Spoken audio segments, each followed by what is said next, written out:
পারস্য উপসাগরের প্রবেশদ্বার এবং বৈশ্বিক জ্বালানি সরবরাহের ধমনীখ্যাত হরমুজ প্রণালী এখন আক্ষরিক অর্থেই এক অবরুদ্ধ জলপথ। বিশ্ব রাজনীতিতে চাঞ্চল্যকর খবর হল, ইরান বর্তমানে বাংলাদেশি পতাকাবাহী এবং বাংলাদেশ অভিমুখী বেশ কিছু বাণিজ্যিক জাহাজকে হরমুজ প্রণালী অতিক্রম করতে দিচ্ছে না। গত কয়েকদিন ধরে ওমান উপসাগর এবং আরব সাগরের মোহনায় বাংলাদেশি জাহাজগুলো আটকা পড়ে আছে, যেখানে ভারত বা চীনের জাহাজগুলো তুলনামূলকভাবে চলাচল করতে পারছে। সেখানে বাংলাদেশের মতো একটি বন্ধুপ্রতিম দেশের জাহাজ কেন ইরানের বাধার মুখে পড়ছে, তা নিয়ে কূটনৈতিক মহলে শুরু হয়েছে তীব্র বিতর্ক। এই সংকটের মূলে কেবল নৌ নিরাপত্তা নয়, বরং লুকিয়ে আছে গভীর ভূ রাজনৈতিক সমীকরণ এবং অঘোষিত এক বাণিজ্যিক যুদ্ধ। এদিকে ইরানের পক্ষ থেকে এই বাধার প্রধান কারণ হিসেবে দেখানো হচ্ছে নিরাপত্তা এবং যান্ত্রিক ত্রুটি। ইরানের বিপ্লবী গার্ড বাহিনী বা আইআরজিসি দাবি করছে, সাম্প্রতিক সময়ে হরমুজ প্রণালী দিয়ে চলাচলকারী কিছু জাহাজের নেভিগেশন সিস্টেম এবং জিপিএস সিগন্যালে অস্বাভাবিকতা পাওয়া গেছে। তাদের অভিযোগ, এই জাহাজগুলো মার্কিন নৌবাহিনীর সাথে তথ্য আদান প্রদান করছে অথবা মার্কিন নেভাল ব্লকেড বা নৌ অবরোধকে সহায়তা দিচ্ছে।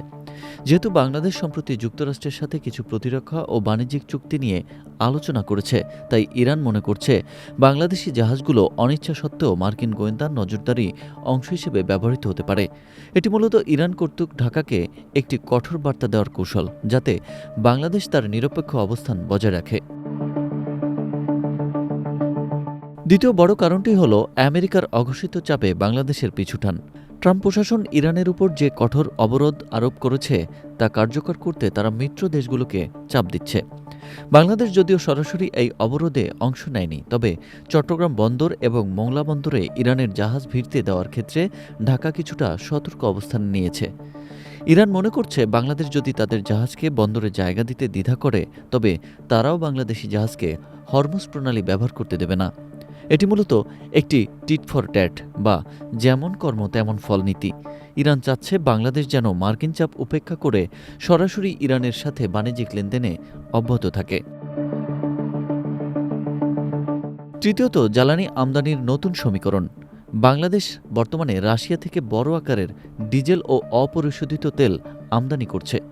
এই রুশ তেলবাহী জাহাজগুলো যখন হরমুজ রুট ব্যবহার করে বাংলাদেশে আসার চেষ্টা করছে, তখন ইরান বাড়তি তল্লাশি এবং নিরাপত্তার অজুহাতে সেগুলোকে আটকে দিচ্ছে। ইরান চায় বাংলাদেশ যেন রাশিয়ার পাশাপাশি ইরানের কাছ থেকেও সরাসরি তেল কেনে।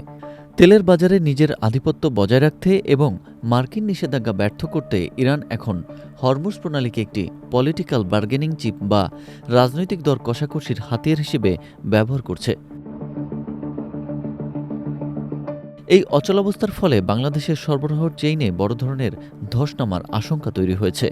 হরমুজ প্রণালী দিয়ে বাংলাদেশের প্রয়োজনীয় জ্বালানি তেলের প্রায় ৬০% এবং বিপুল পরিমাণ এলএনজি আসে। জাহাজগুলো দিনের পর দিন সাগরে ভাসমান থাকায় প্রতিদিন প্রায় লাখ লাখ ডলার ড্যামারেজ বা ক্ষতিপূরণ গুনতে হচ্ছে আমদানিকারকদের। যদি দ্রুত এই সংকটের সমাধান না হয়, তবে দেশের অভ্যন্তরীণ বাজারে জ্বালানি এবং নিত্যপণ্যের দাম আকাশচুম্বী হতে পারে। বর্তমানে পররাষ্ট্র মন্ত্রণালয় তেহরানের সাথে নিবিড় যোগাযোগ রক্ষা করছে, কিন্তু ইরানের অনড় অবস্থান বলছে, স্রেফ আলোচনার চেয়ে বড় কোনো কূটনৈতিক প্রতিশ্রুতি ছাড়া হরমুজের জট খোলা সহজ হবে না।